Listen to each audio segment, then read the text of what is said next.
avec Optan Delph, l'essence championne du monde.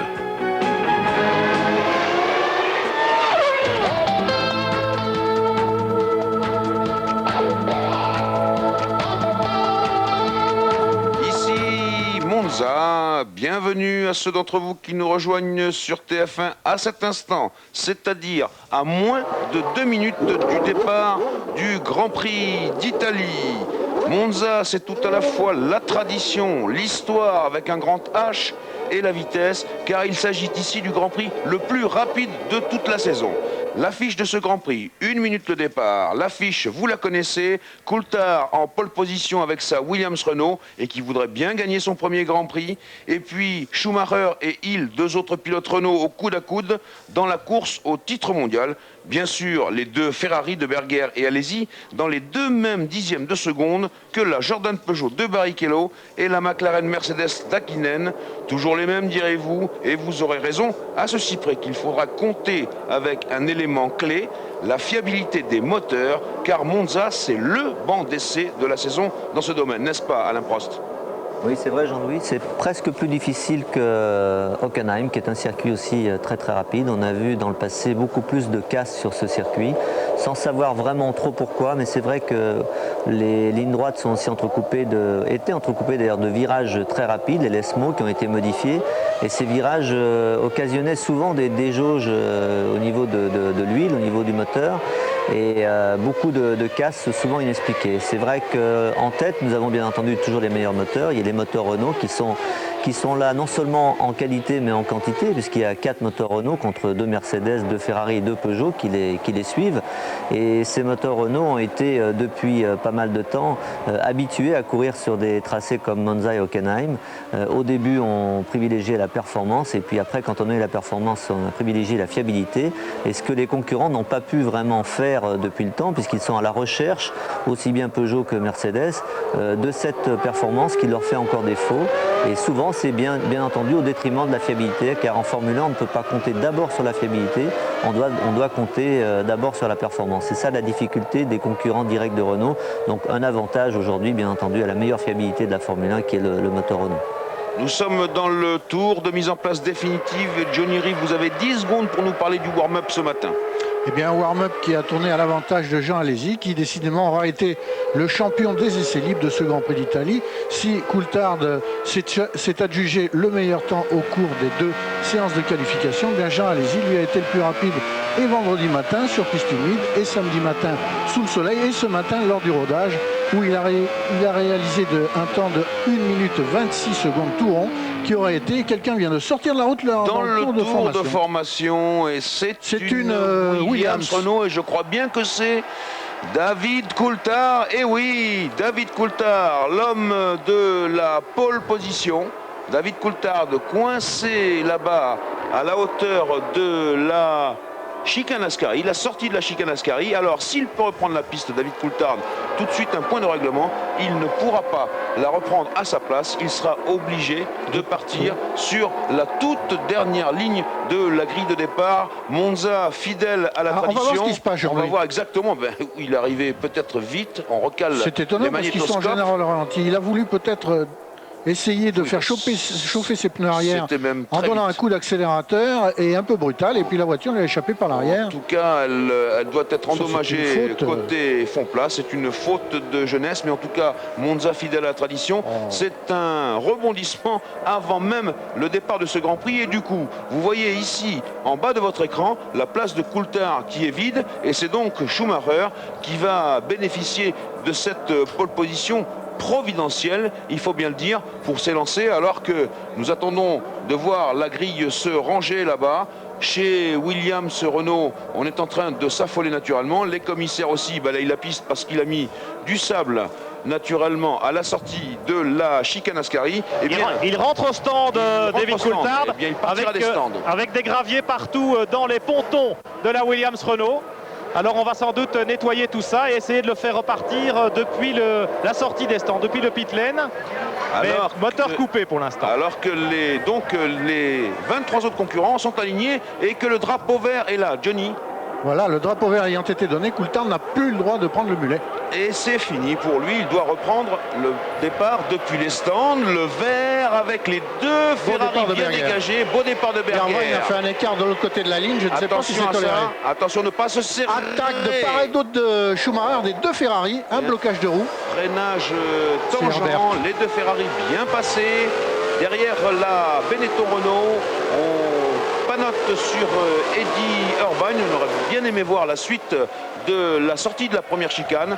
Et on est tout de suite dans le vif du sujet avec la Benetton Renault, précédant celle de Schumacher naturellement, précédant les deux Ferrari, et puis Herbert, et puis Damon Hill. Ça part très fort. On est ici à la sortie de... Schumacher prend l'avantage sur les Ferrari, il les distance très légèrement, tandis que Johnny Herbert talonne la deuxième de ses Ferrari. C'est Jean Alesi. C'est Berger devant Jean Alesi et Herbert qui talonne les deux Benetton Renault, prennent les deux Ferrari en sandwich. Et Damon Hill occupe la 5e position avec la Williams Renault, la seule Williams Renault qui ait pris le départ de ce Grand Prix d'Italie.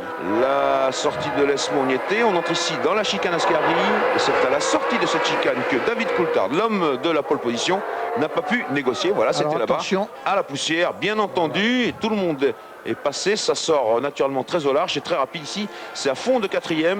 Berger se place dans l'aspiration de Schumacher à l'entrée de la parabolique, la voici. Attention de ne pas se déventer alors que là-bas il y a du monde. Montermini surpris probablement lui aussi par la poussière, ça tombe de tous les côtés et il y a un début d'incendie également. Il y a Papis. On va voir s'il y a un drapeau rouge possible alors que Berger se porte à la hauteur de Schumacher pour le dépasser et il l'a fait. Berger, Ferrari, les tifosi debout dans les tribunes, naturellement. Berger en tête de ce Grand Prix d'Italie. Alors qu'ici, on ne peut pas passer. Alors c'est le drapeau rouge ou bien, je ne m'y connais pas, drapeau rouge, bien entendu. Et moins de 2 tours de course ont été accomplis. Moins de 2 tours de course. Donc on repart 2-0, Jean-Louis. Et chez Williams, c'est une bonne nouvelle, voilà, Jean-Louis. Exactement. On est en train de préparer la voiture de réserve de David Coulthard. Ouais. Coulthard qui avait dû abandonner sa voiture, qui avait été endommagée par des graviers dans les pontons. Le moteur avait chauffé. Et là, on prépare tout de suite la voiture de réserve. Les mécaniciens de Williams, dès qu'ils ont vu le drapeau rouge, ont eu le réflexe. Ils ont bondi sur la voiture. Alors qu'on revoit, Pierre, pardon de vous couper, la sortie des 3 hommes, tous les 3 en tête à queue, et ça a touché dans tous les sens. On voit le ralenti là-bas, probablement un peu trop d'anticipation de la part des garçons, et puis bien entendu pour se rattraper, peu de chance. Voilà Diniz sans doute ont-ils été gênés vers son mulet par le gravillon éparpillé sur la piste par Coulthard précédemment. Alors que Montermini est en train de prendre à partie un commissaire de piste ou un pompier. La piste est complètement obstruée, Jean-Louis. En tout cas, l'article 145 du règlement est clair. Moins de 2 tours complets ont été accomplis. Le premier départ sera considéré comme nul et non avenu. Vous voyez qu'il y a des dégâts, mais nous avions tout à l'heure une caméra au ras du sol qui nous avait montré cela. La longueur de la nouvelle course sera la distance intégrale prévue. Et bien, la longueur de la nouvelle course, elle sera donc de 53 tours, de 5 km et 770 mètres, soit un Grand Prix de 305 km et 810 mètres. Avec David Coulthard en pole position pour ce Grand Prix. Eh oui, il se prépare.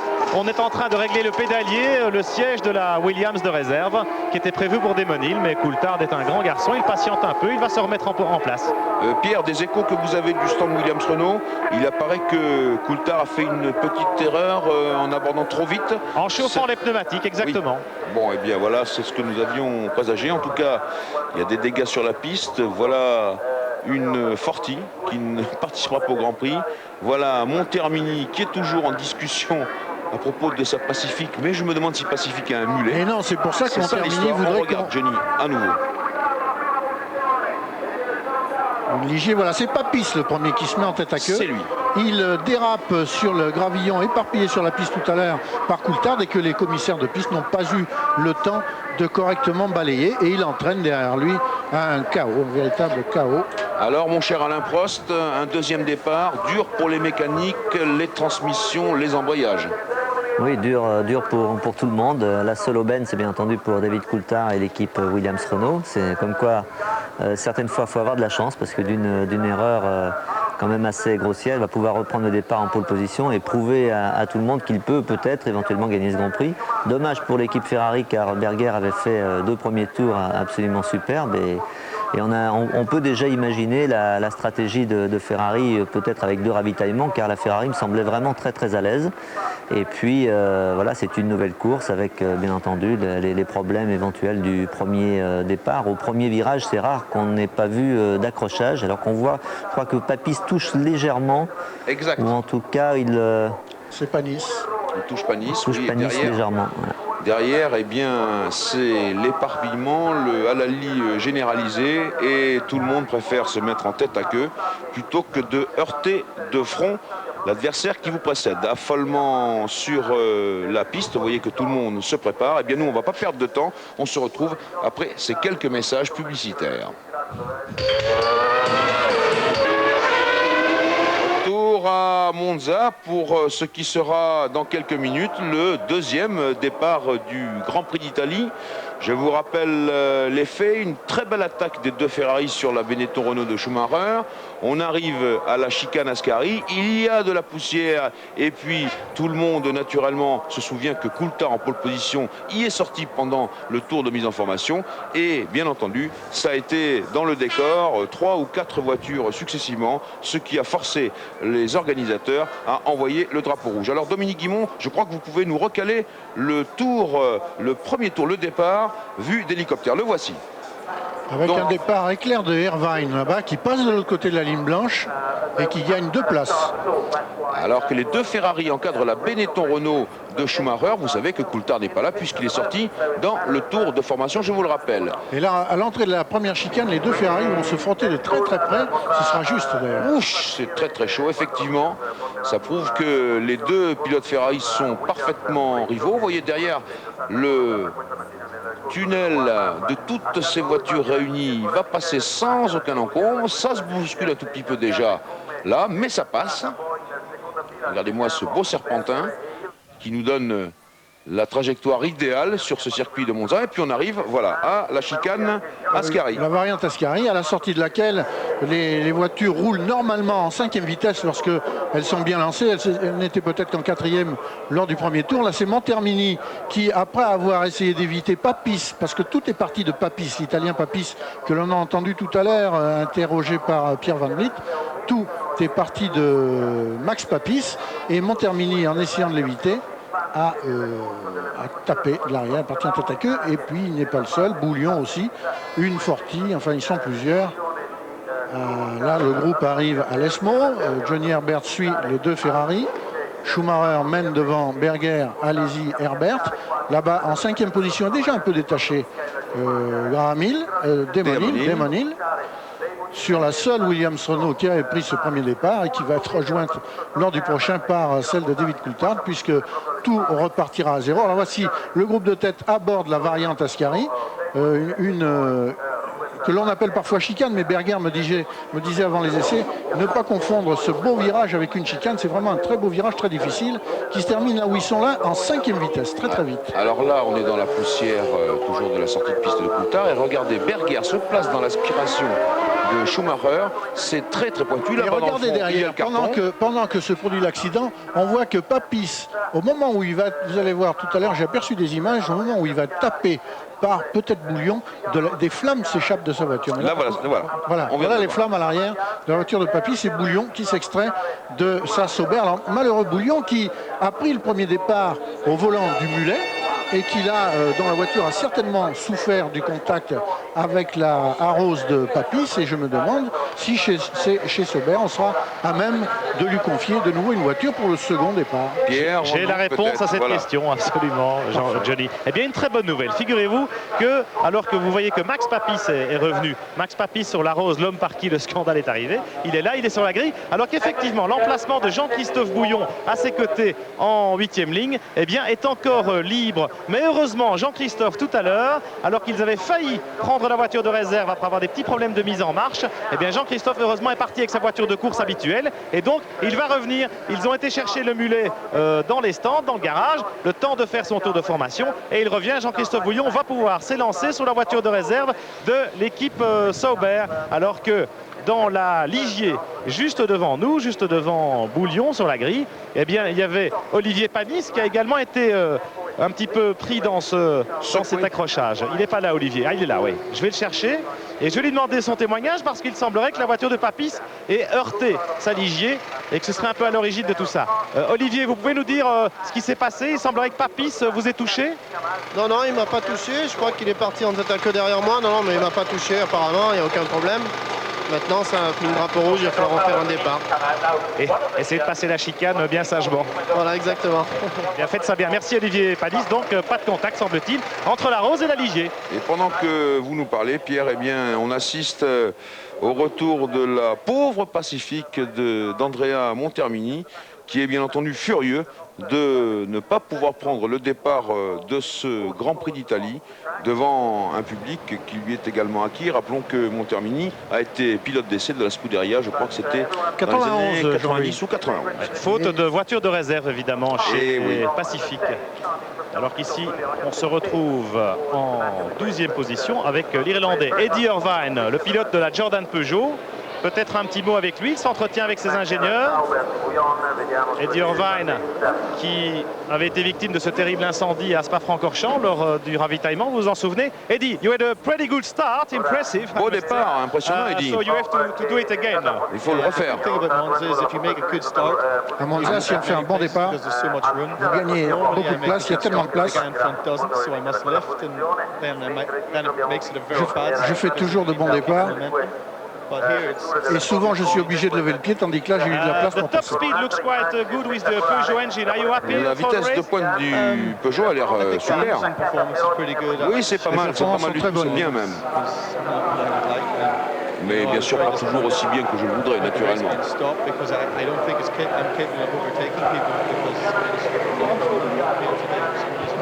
Okay, thank you, good luck, Eddie. Do it again, please, at the start.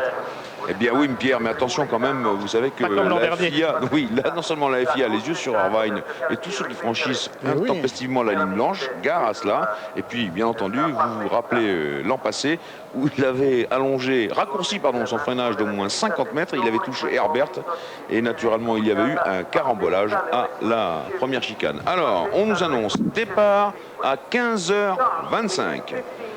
Donc dans 6 minutes maintenant, alors que la grille de départ apparaît sur vos écrans. Alain Prost, on a parlé de la mécanique. Est-ce qu'on peut maintenant parler de la tension qui doit régner sous les casques, tout au moins ceux des premières lignes, Coulthard et Schumacher notamment, et puis les deux Ferrari et l'autre Benetton Renault et l'autre Williams Renault? Oui, ben chacun a des motifs bien entendu différents d'avoir une pression supplémentaire, mais bon, certainement le plus heureux en tout cas de tous les pilotes, c'est Coulthard, puisque lui il pensait avoir perdu ce Grand Prix, il partait en pole position et maintenant il va pouvoir démarrer de nouveau, même si c'est avec la voiture de réserve. On sait que les voitures de réserve des écuries de top niveau comme Williams Renault sont aussi bonnes. À part ça, bien entendu, les autres, vous savez, c'est toujours difficile de prendre un deuxième départ, qui plus est à Monza où il y a une tension de par l'ambiance déjà toujours supérieure aux autres circuits. Il y a ce premier virage où, je l'ai dit tout à l'heure, c'est assez rare de ne pas voir d'accrochage. Et donc, en plus, le côté mécanique, les embrayages qui ont souffert déjà une première fois. Donc on n'aime pas et bien entendu, c'est toujours difficile psychologiquement. Alors, pendant que Jean Alesi, maintenant c'est justement David Coulthard, vous en parliez Alain, le voici, pendant que David Coulthard se réinstalle dans sa voiture avec la pole position, Johnny, vous avez un petit point sur toutes les babioles qui se sont déroulées. Oui, on peut se demander si à quoi on a assisté tout à l'heure avec la sortie de route vraiment inattendue de Coulthard dans un tour très très lent, avec le carambolage déclenché par Papis, on peut se demander si ça n'est pas la suite des événements qu'on a vécu pendant les essais. C'est-à-dire qu'aux essais, on a remarqué que sur un revêtement tout neuf, mais encore trop lisse peut-être, mal rodé, mal imprégné de gomme, et de nombreux incidents se sont produits. Au cours des 2 journées d'essais, et du rodage de dimanche matin, on a recensé pas moins de 44 incidents recensés. D'autres ont pu passer inaperçus complètement.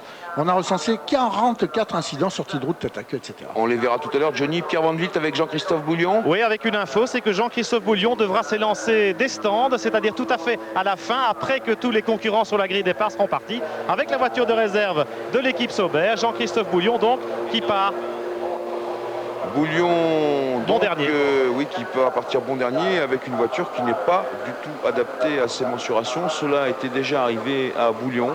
À Hockenheim, au Grand Prix d'Allemagne. Comme il est un peu moins grand, pour ne pas dire un peu plus petit que Frentzen, on a beau, les mécaniciens ont beau chez Sauber essayer d'adapter le plus rapidement possible l'habitacle de la 3e Sauber aux mensurations du jeune parisien.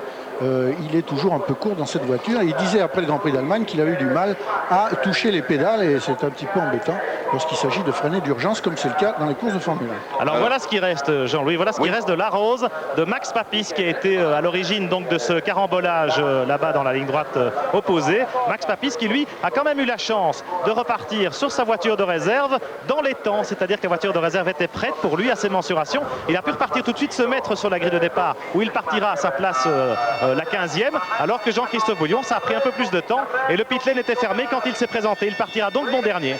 Et là, on voit qu'il y a de la carrosserie et de la suspension à refaire. On est avec Gerhard Berger. Alors, Johnny, pendant ce temps-là, dans le hit parade là, des 44 accidents durant les 2 journées d'essai, qui est-ce qui a été le plus en vue? Le Rock Corman a été absolu, a été inouï. Ah oui. On a repéré chez lui 6 tout droits, c'est-à-dire 6 fois il a abordé des chicanes un peu trop vite, bloqué des roues allées tout droit, perdu dans le sable et 2 têtes à queue. Pierre Van Vliet avec Andrea Montermini, je crois. Andrea Montermini, la victime malheureusement de ce carambolage. Andrea, qu'est-ce qui s'est passé? Vous n'avez rien pu voir d'où vous étiez? Je suis justement sorti de la chicane de la variante Ascari.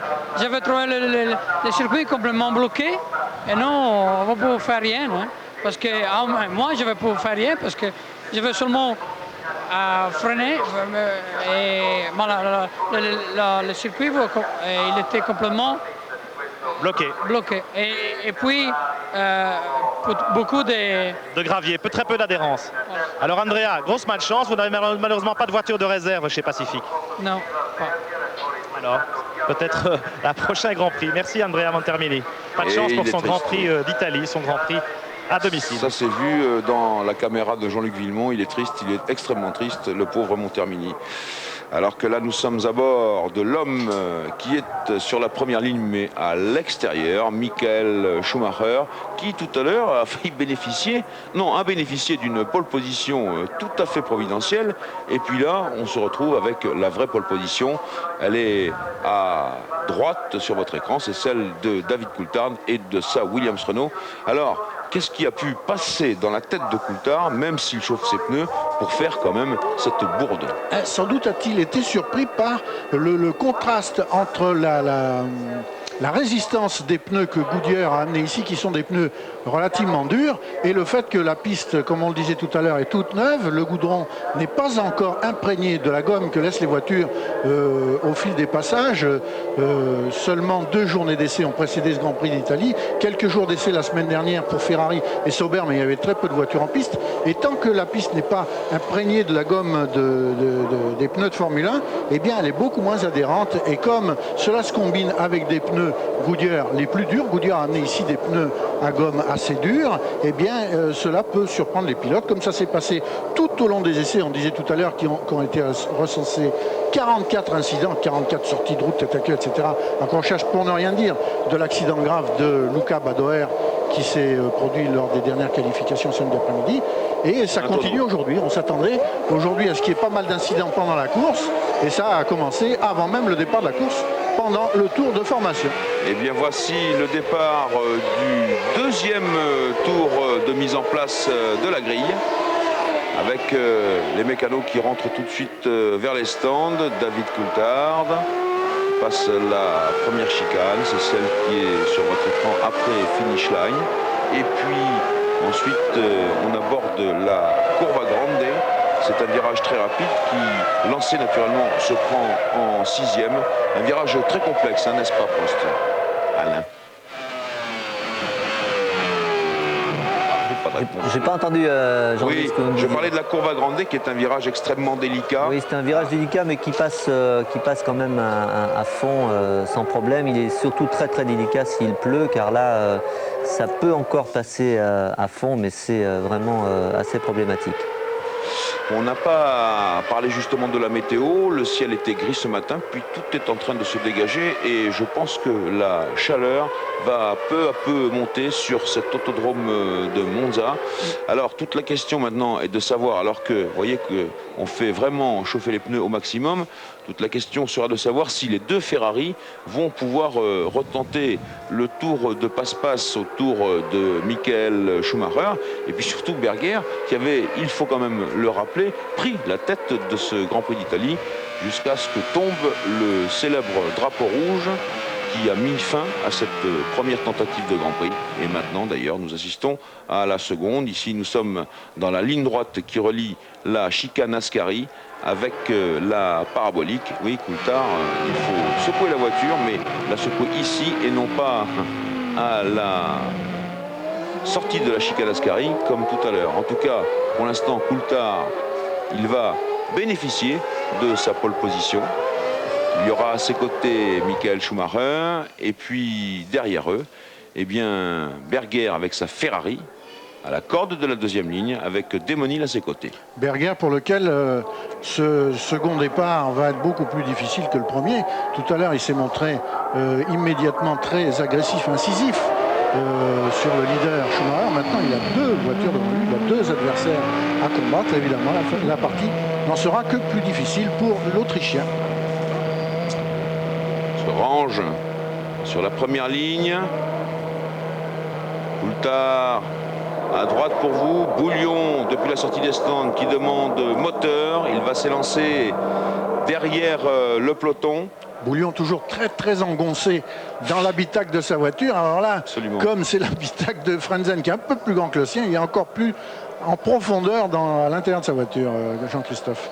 Et donc, une demi-heure après le premier départ, le deuxième départ du Grand Prix d'Italie. Il n'y a qu'une Forti, il n'y a qu'une Pacifique à l'arrière de la grille. Vous voyez, ça fait des trous dans cette grille de départ. Drapeau vert, bon pour le feu rouge que voici. Attention, on part au vert. Et à nouveau, départ canon de Berger. Attention à ne pas se faire enfermer, mais Coulthard est bien parti. Et Berger est à hauteur de Schumacher. Oui, lutte au coude à coude. Il est bien placé, il va freiner. Mon Dieu, pas de... C'est pas lui qui a bloqué ses roues, je crois que c'est Schumacher. Absolument, Schumacher qui essaye de nouveaux freins, et bien il vient de nous démontrer. Ça passe sans encombre, alors qu'il y a passé juste à Saint-Henri, là. Une voiture déjà très en retard là-bas dans le fond, et ça attaque maintenant dans la Curva Grande. Et là, ils vont arriver au freinage de la deuxième chicane qui n'est pas moins délicat que le premier. Et Berger, eh bien, il a réussi encore mieux que tout à l'heure, puisqu'il est devant Schumacher dès le premier tour de course. Il n'a plus que Coulthard devant. Et il attaque Coulthard tout de suite. C'est trop chaud ici d'attaquer.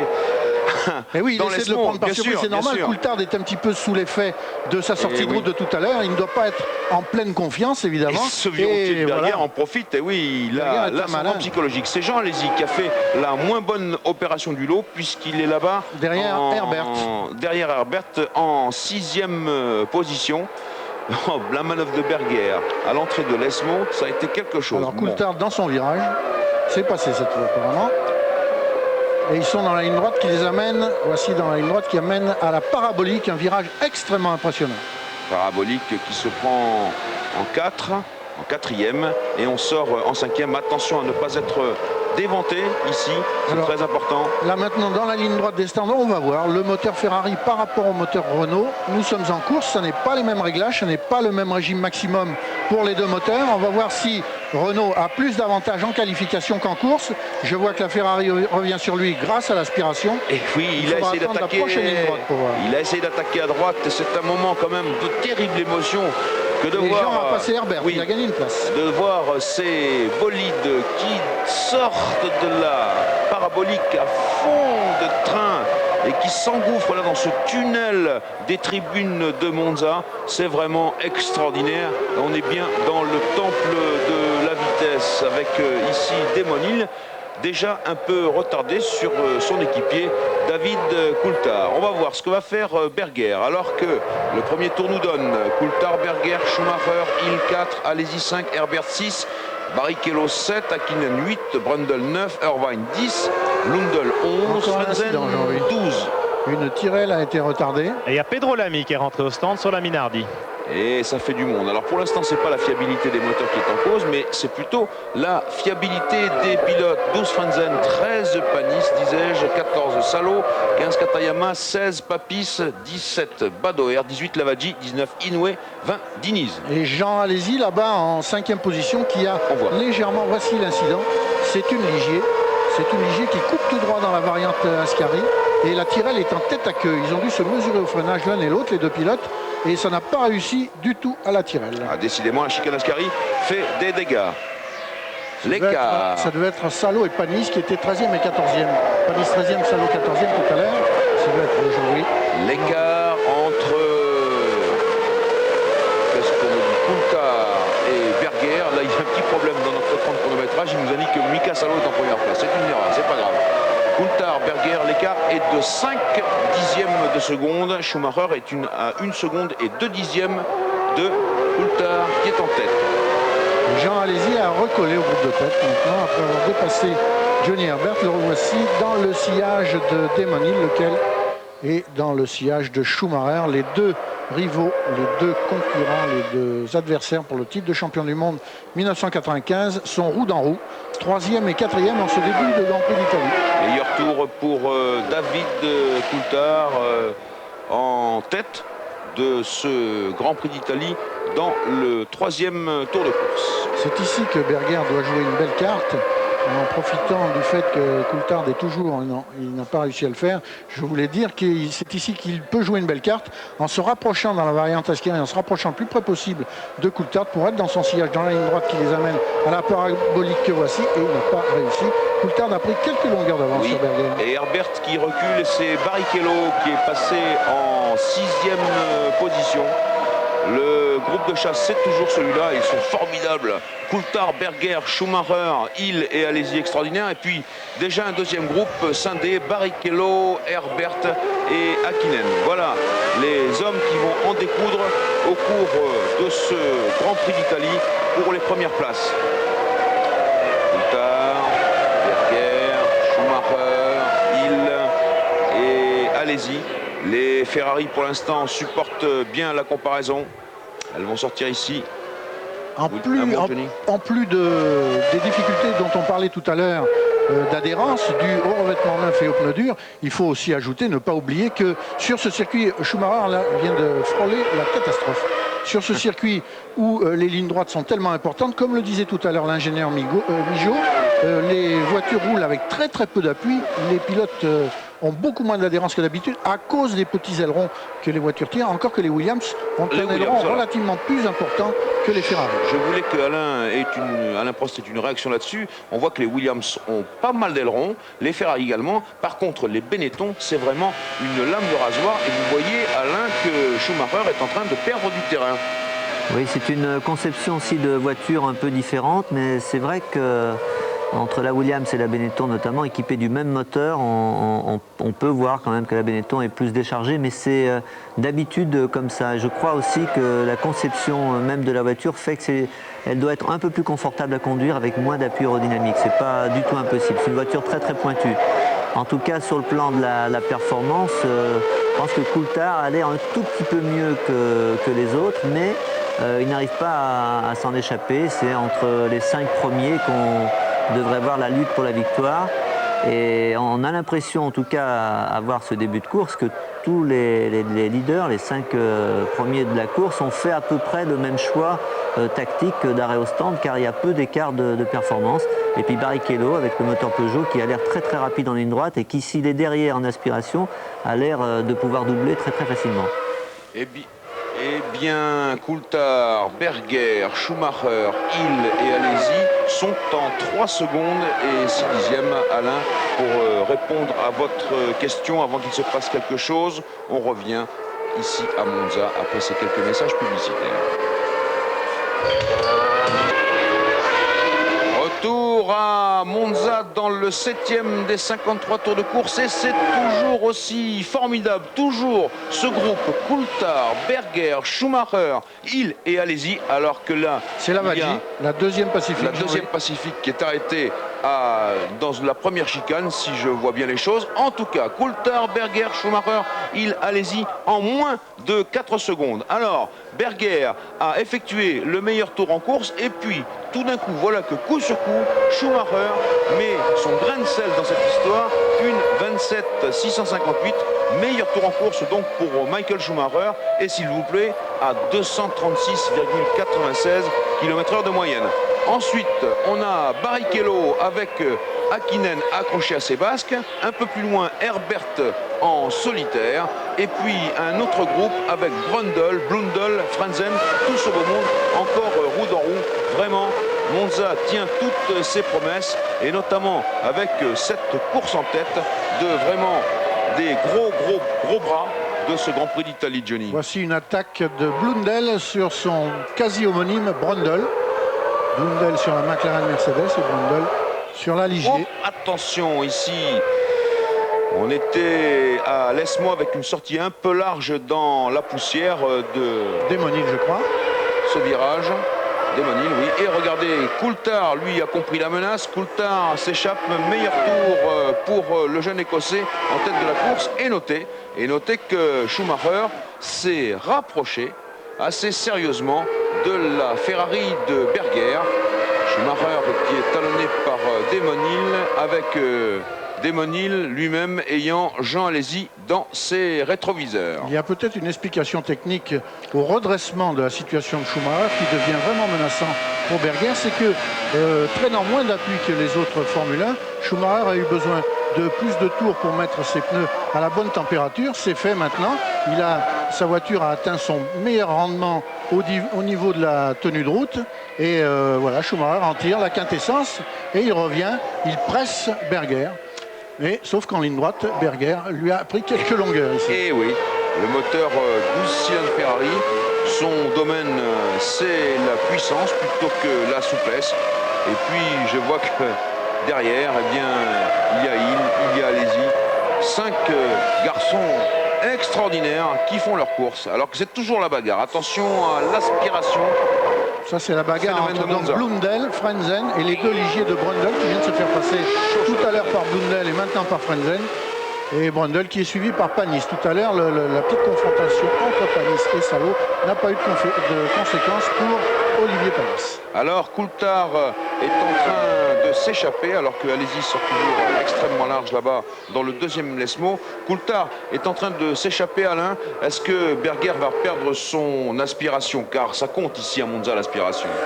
Oui, ça compte bien entendu, mais on a vu tout à l'heure, c'est Berger, je crois, qui a fait une petite faute à la chicane. Berger a l'air de rouler lui-même avec peu d'appui. Il est très rapide en ligne droite. On a vu tout à l'heure Schumacher, malgré son moteur Renault, ne pas pouvoir rester au contact dans la ligne droite. Et donc il n'a pas vraiment besoin d'une aspiration. Par contre, dans les chicanes et dans la courbe Ascari, Coulthard a l'air d'avoir une voiture beaucoup mieux équilibrée et il fait un peu moins de fautes. Et petit à petit, avec très peu d'écart à chaque fois, peut-être un dixième par-ci, un dixième par-là, il arrive à creuser un petit écart assez substantiel. Cet écart, il était de 7 dixièmes, il est passé ensuite à 1 seconde 2 et il est maintenant d'un peu plus de 2 secondes. Mais vraiment, c'est une démonstration éblouissante. Vraiment, ces 5 hommes, je les trouve extraordinaires. Johnny, ça nous rappelle des Grands Prix de 53, 55. Vous vous rappelez ce Grand Prix à Cascari et Fangio et tous les gros bras de l'époque, des ténors formidables ici. C'était vraiment la course comme ça, roue dans roue. Et pendant plus de 50 tours, à l'époque, il y avait pratiquement 70 tours sur ce vieil autodrome de Monza qui faisait 6 km et des poussières. On voit Jean Alesi là qui termine ses trajectoires toujours à la limite extrême des bordures. Il va plus loin que la piste, il va tout à l'extrémité extérieure des bordures et il est à ras du gazon, des gravillons et il prend tous les risques. Alors je me demande si il n'est pas victime, comme il l'a été au cours des 2 séances de qualification, d'un moteur un peu faible. Parfois, entre 2 moteurs de course, il y a des variantes. Et puis ce matin, il a effectué le meilleur temps au cours du rodage. Il devait être très content de sa voiture. Et puis là, il n'arrive plus à suivre tout à fait le rythme des 4 pilotes qui le précèdent. Ce que nous a expliqué Alesi, c'était que c'était plutôt un problème de constance du moteur dont la puissance avait tendance à baisser en même temps que le régime maximal. Je crois que au cours de la journée de vendredi, eh bien, Alesi avait perdu pratiquement 2000 tours de régime maximal entre le début de la journée et la fin de la journée. Je voudrais aussi, Johnny, que vous rappeliez que dans le hit parade des 44 incidents, alors, en voilà peut-être un autre. Et c'est le tête à queue de la Vaggi de tout à l'heure. Dans le hit parade, eh bien, des 44 incidents, eh bien, le nom d'Alesi n'y figure pas. Non, Alesi est l'un des rares à avoir réussi les 2, 4, 5 séances d'essai qui ont précédé le Grand Prix d'Italie sans commettre la moindre faute, le moindre écart. Ils sont très peu. Il y a eu Barrichello, il y a eu Frentzen, il y a eu Alesi. C'est les 3 seuls que nous avons réussi à recenser, car même des Schumacher, même des Demonil, même des Irvine, même des Berger se sont laissés surprendre par les difficultés posées. Par le fait que leur voiture roule ici avec de très petits ailerons et qu'elles sont très peu appuyées au sol. 2, voici une Ligier qui est ennuyée. Qui a un problème de moteur. Oui, qui perd de l'eau ou dont le pneu frotte sur la carrosserie, je n'arrive pas à voir. C'est peut-être de l'eau, on regarde. Ah, ben c'est le pneu qui est à plat et il ne frotte pas sur la carrosserie, mais il dégage de la chaleur et de la fumée. Ça va se terminer sur la jambe, tout ça. C'est Brundle, donc il va être obligé de rentrer. C'est pour ça qu'il était peut-être ennuyé tout à l'heure. Il a été dépassé par ses adversaires directs.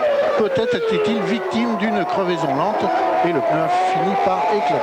Alors, un point sur le classement et les écarts. Coulthard et Berger, 2 secondes et 8 dixièmes. Berger et Schumacher, 1 seconde et 7 dixièmes entre les 2 hommes. Mais vous voyez que Schumacher est talonné par Demonil, car après tout, c'est là également que ça se joue. C'est le titre de champion du monde. Et puis derrière eh bien c'est Alesi qui est pas loin, qui a 1 seconde et demie. Il revient. Constance formidable. Et oui, il revient. Je pense que, Alain, est-ce qu'on peut dire, alors qu'on voit Brundle qui lâche Brundle sur la piste des morceaux de gomme, des morceaux de carrosserie. Est-ce qu'on peut dire, Alain, que chacun de ces pilotes a pris la mesure de sa voiture dans le 12e tour de course? Chacun sait où il met les pieds. Là, le round d'observation est fini. Puis maintenant, comme Johnny l'a souligné tout à l'heure, les problèmes d'adhérence en fonction de la piste, en fonction de l'appui aérodynamique que vous emmenez, tout ça c'est fini. Tout le monde est chaud avec des pneus bien en température. Et là, on voit que les écarts commencent à se creuser un petit peu plus. Apparemment, Coulthard a une voiture, et on l'a vu depuis vendredi, pendant tout le week-end, très très bien réglée. Une différence avec celle de Demonil, qui n'a jamais pu prendre la mesure de son coéquipier ce week-end. Et puis derrière, moi je trouve que la Ferrari est quand même très très surprenante en performance. Et surtout une lutte entre Schumacher et Demonil qui va nous tenir en haleine jusqu'au bout. On va voir les ravitaillements, savoir s'ils ont opté pour 1 arrêt ou 2 arrêts. En tout cas, apparemment, dans les premiers, ça a l'air d'être la même stratégie de course. Pierre Van Vliet dans les stands. Oui, probablement 2 arrêts pour tout le monde. Peut-être que certains vont tenter le coup avec 1 seul arrêt. On en parle notamment chez Sauber pour Frentzen, peut-être une des 2 Ferrari. David Coulthard ici, vous voyez que les pneus sont prêts. DCL, ce sont ses initiales. David Coulthard, petit coup de chapeau quand même parce qu'il fait le trou en tête de la course au volant d'une voiture qu'il n'avait pas du tout pilotée aux essais. Le mulet étant attribué à Demonil ici à Monza. Retour au stand à l'instant de Mika Salo sur la Tyrrell. Eh bien, Salo qui était en 16e position. Alors derrière les 5 hommes très forts de ce Grand Prix d'Italie, le 6e est toujours Rubens Barrichello. Voici Mika Salo à son stand et ça a l'air de s'éterniser. 17 secondes 2, c'est beaucoup. 6e Barrichello, 7e Hakkinen, 8e Herbert, 9e Irvine, 10e Blundell, 11e Frentzen, 12e Katayama, 13e Panis, 14e Badoer, 15e Papis, 16e Inoue, 17e Bouillon. Rappelez-vous que Jean-Christophe est parti des stands derrière tout le monde. Et puis en 18e position, et bien maintenant on a Mika Salo puisqu'il s'est arrêté. En 19e position. Et Brundle au ralenti avec son pneu éclaté devant les stands. Il a perdu du temps, le pauvre Brundle. Il est maintenant dernier. Il va en perdre encore plus parce que la voiture a dû subir d'assez importants dommages. Alors juste, alors qu'il reste 40 tours, un petit jeu top tour.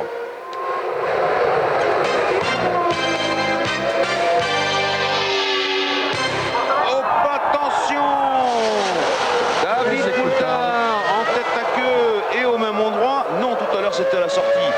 c'est à l'entrée. Attention, il repart. Mais qu'est-ce qu'il a, ce David Coulthard a été énervé de cette façon. Bien sûr qu'il n'avait jamais conduite la voiture, mais tout de même. Et il rentre en tout terrain. Et c'est donc Berger qui va déboucher en tête. Voilà. Dans ce ça va être la fête dans les tribunes. Voici Jean-Louis, il bloque les roues arrière au freinage, toujours le même problème, très peu d'appui, faible adhérence, tête à queue, il s'en sort bien puisqu'il n'a aucun dommage apparent sur la voiture, il arrive à se sortir de la zone sablonneuse, mais il va devoir s'arrêter. Voici le tête à queue, il bloque les roues arrière, c'est très net, c'est comme si sur votre voiture vous donniez à haute vitesse un coup de frein à main, que votre frein à main fonctionne très bien, vous bloquez les roues arrière et vous partez en tête à queue. Et voici Berger qui débouche en tête de la parabolique. Ça va être un hurlement de joie dans les tribunes. Et voilà. Et c'est formidable. Et voilà, elle est en tête. Cette Ferrari ici dans son jardin, c'est celle de Gerhard Berger. Deuxième, Schumacher à 1 seconde 6. Troisième, Hill à 2 secondes 3. Quatrième, allez-y. Coulthard qui va s'arrêter, ça va nous donner 5e Barrichello. Eh bien, encore un rebondissement dans ce Grand Prix d'Italie, dans le 15e des 53 tours. Et donc Berger maintenant qui commence à regarder où est Schumacher dans ses rétroviseurs. Berger, il a 1 seconde et 6 dixièmes d'avance. Et la cadence des hommes de tête est toujours de 1,27,7, 1,27,6 au tour, 1,27,4 même pour Damon Hill qui va probablement cravacher. Berger en tête du Grand Prix d'Italie. Alors là, ce sont les ravitaillements. Voilà. Arrêt de David Coulthard qui revient avec des gravillons partout, plein les pontons. On va tout dégager, on va changer de pneu. Il a été un peu loin, David. On va en profiter pour ravitailler, évidemment. Limiter les dégâts autant que faire se peut. Mais bien entendu, la course pour la victoire, cette première victoire en Grand Prix derrière laquelle le pilote écossais court depuis si longtemps, eh bien, ce ne sera pas pour aujourd'hui finalement. Un arrêt qui s'éternise, évidemment, avec tous ces... et le moteur même qui s'arrête. Je pense que c'est fini pour Coulthard. Comme tout à l'heure, peut-être que les radiateurs c'est fini. Ont été bouchés, ben oui. Eh oui. Grosse déception chez Williams. Ah, voilà qui va faire réfléchir ceux qui prévoyaient l'engagement de Coulthard dans leurs écuries. Alain Prost. Berger à l'attaque absolue. Hein. Alain Prost, c'est une quoi? C'est une faute de jeunesse, mais c'est beaucoup de jeunesse quand même. Qu'est-ce qu'on peut dire à ce propos? Vous savez, quand vous êtes en tête d'un Grand Prix, que vous avez derrière vous Berger, Schumacher, Alesi et Damon Hill, vous pouvez pas vous permettre, surtout à 1 seconde d'écart, vous ne pouvez pas vous permettre le moindre relâchement. Donc il était à l'attaque comme il l'a fait pendant tout le week-end. C'est David Coulthard à 24 ou 25 ans, je ne sais pas exactement. Il joue un peu sa carrière. Il est pressenti, bien entendu, chez McLaren, Mercedes, mais aussi chez Ferrari. Il doit prouver qu'il est au niveau. Et c'est vrai que ce week-end, il avait peut-être un peu de pression, mais il veut surtout gagner son Grand Prix. C'est une faute que aussi d'autres pilotes expérimentés peuvent faire. Vous savez, les freinages à Monza sont très très périlleux. C'est surtout ici que l'on peut faire creuser un petit peu l'écart par rapport aux autres. Et on n'est pas, bien entendu, à l'abri d'une faute. En tout cas, les autres pilotes maintenant se sont lancés à l'assaut de Berger. Et je peux vous dire qu'à la place de Berger, il doit y avoir une motivation supplémentaire énorme, car être en tête du Grand Prix d'Italie avec une Ferrari, c'est quand même quelque chose qui n'arrive pas très souvent, et ce dont Berger voudra profiter jusqu'au bout.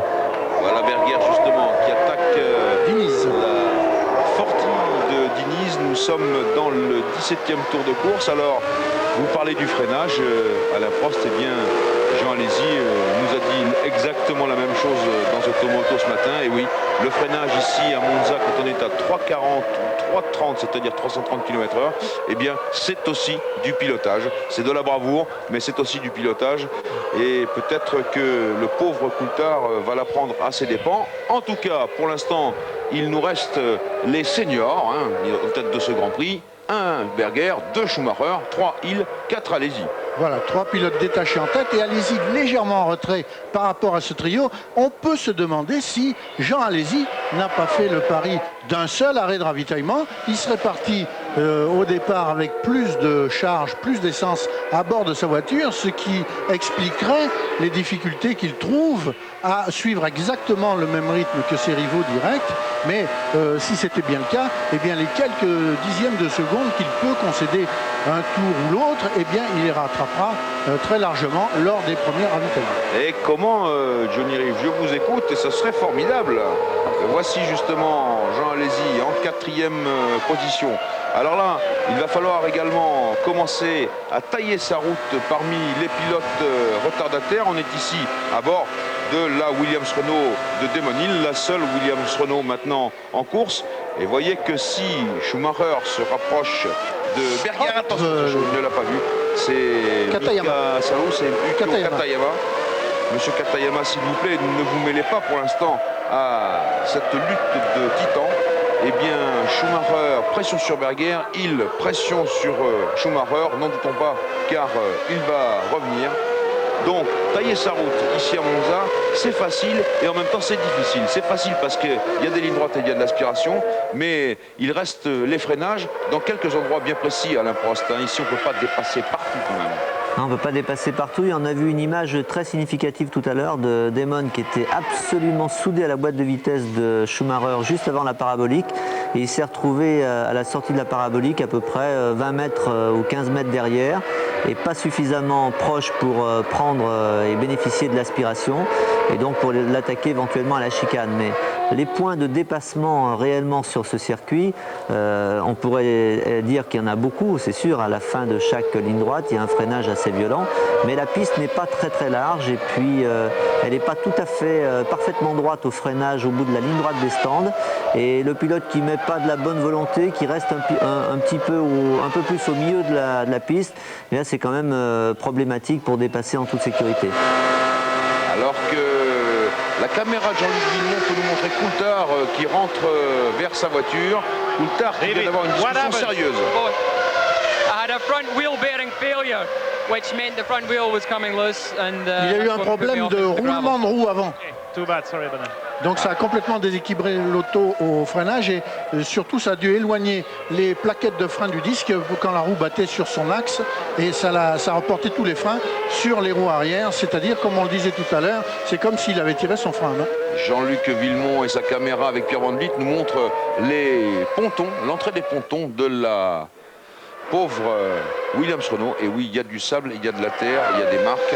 Avec les dégâts qu'on imagine et la surchauffe du V10 Renault. Alors, les abandons dans ce Grand Prix d'Italie.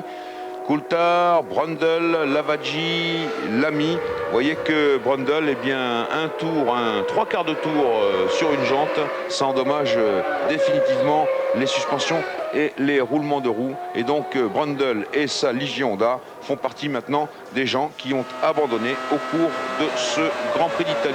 Le classement au 18e tour, 1 Berger, 2 Schumacher, 3 Hill, 4 Alesi, 5 Barrichello, 6 Hakkinen, 7 Herbert, 8 Irvine, 9 Blundell, 10 Frenzen, 11 Panis, 12 Badoer, 13 Papis, 14 Inoue, 15 Bouillon, 16 Mika Salo, 17 Ukyo Katayama, 18 Diniz. Et ça ronfle pour Ferrari puisque au tour précédent, Gerhard Berger vient de fixer un nouveau meilleur tour en course. Il a tourné en 1.26.7, tandis qu'en 4e position, Jean Alesi tourne en 1.26.9. Le rythme des deux Ferrari est très voisin. Jean est en train de prendre du poil de la bête. Il recolle d'ailleurs à Damon Hill en profitant du fait que tout à l'heure Damon a été gêné par Katayama. Et maintenant, il y a à peu près équidistance entre les 4 voitures de tête. Elles sont placées entre 1 et 2 secondes les unes des autres. Ah, c'est vraiment une bagarre de titans. Berger, Schumacher, Hill et Alesi dans un mouchoir de moins de 5 secondes. Là, c'est Salo qui est juste devant Schumacher et qui a vu Schumacher, on a vu sa tête s'incliner sur la gauche, il a regardé dans le rétroviseur et Schumacher n'a pas réussi à rattraper Salo dans la ligne droite qui joint les virages de l'Esmo et d'Ascot. Regardez Alesi, un véritable orfèvre avec cette caméra embarquée. Pierre Van Vliet.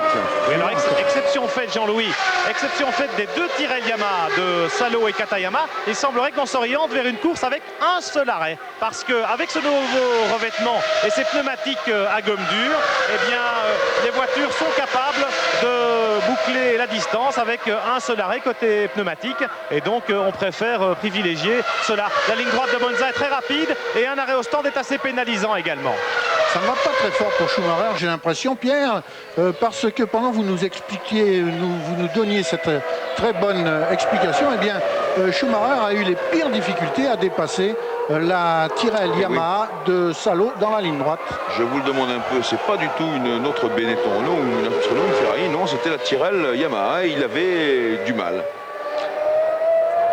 Et d'ailleurs, l'écart se creuse entre lui et Berger. Berger a maintenant 3 secondes 3 d'avance sur Schumacher, tandis que Damon Hill et même Jean Alesi sont revenus vraiment à proximité de l'Allemand, du leader du championnat du monde que voici. Jean Alesi, je le regarde à la sortie de l'Esmo, je le regarde à la sortie de la parabolique.